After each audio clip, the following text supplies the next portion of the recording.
Hello, welcome to Back to Coding. For better understanding of this video, I highly recommend you to check out the previous video or the complete playlist in the description below. Today we'll be talking about how do you connect your app to a SQLite database. Before we get started, don't forget to hit that subscribe button and the bell icon so that whenever I publish a video, you get notified instantly about it. So far, we have seen how to create a SQLite database using a SQLite helper. The next step is to get your activities to access it. In our previous videos, we saw how to write a SQLite helper to create a database and how to add tables and pre-populate them with data. We also saw how to make the SQLite helper deal with database upgrades so that we can change the structure of the database and manipulate the data it contains by upgrading it.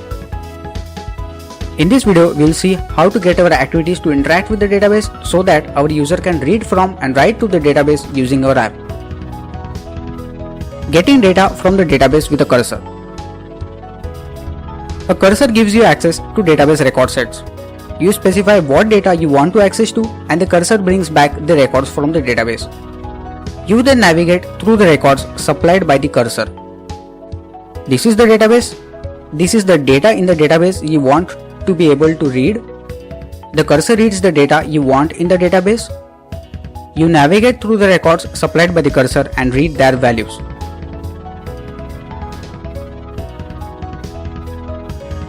You create a cursor by specifying what data you want to access to using a database query. So what is a query? We'll see that in the next video. Don't forget to check my other videos which can be helpful to you.